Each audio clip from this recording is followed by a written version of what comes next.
More than 3,000 college administrators and educators lashing out at the Trump administration over the border separation controversy, calling the move child abuse. So why is enforcing our laws considered abusive? Here to discuss is editor-in-chief of Campus Reform, Lawrence Jones. Lawrence, thanks for being here. I want to get to the open letter from these educators first. It says as follows: to punish these parents reflects both cruelty and an overzealous prosecution of the law in order to garner political points. To punish these children is tantamount to government-sanctioned child abuse. Your thoughts, sir?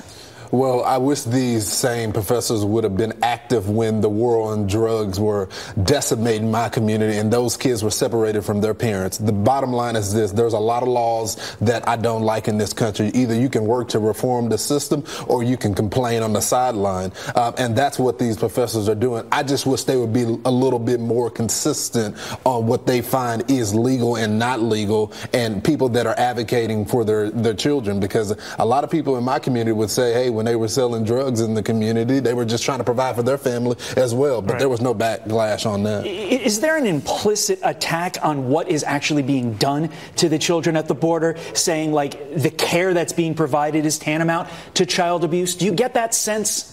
Well, we reported at Campus Reform of even one professor saying that this was a comparison to slavery because they were in caves. Just a little history for the college professors out there. First of all, the slaves didn't want to be here. Number two, they tried to go back and couldn't go back. And number three, it still took a constitutional amendment, two of them, for them to get citizenship. So even the slaves had to go through a constitutional amendment to get the rights of Americans. And so the fact that you have all these college professors that should respect history and know what took place, comparing this to Nazi Germany, to slavery, it's just intellectual dishonesty. It's also dishonest to those children who are getting abused. Right, and it sucks. Anytime kids basis, have to pay for the crimes of their parents, it sucks.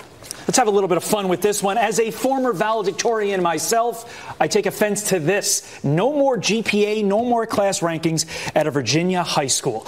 Do you think this sets the kids up for failure in life if they're not sort of taught that you got to compete and you got to compete early on? Of course. This started with the whole participation trophy movement where we coddled children. I remember when I received my first participation trophy and my dad threw it across the field because I had played a piss poor basketball game. But, we're seeing this where even at Georgetown University reported at Campus Reform, where after inauguration of Donald Trump, then they gave them crackers, and these are adults, and juices because they wanted them to embrace the inner child. We've seen this when conservative speakers are speaking on college campuses, then they need, counseling. We got real mental health issues in this country, and we're giving grown adults, because they don't like what people are saying, counseling because they need to be coddled. This is just leading to a generation that's going to be decimated. I will say it's a great mic drop on Twitter when somebody attacks you. Be like, I was first in my class, but as somebody who may be getting married at some point in the future,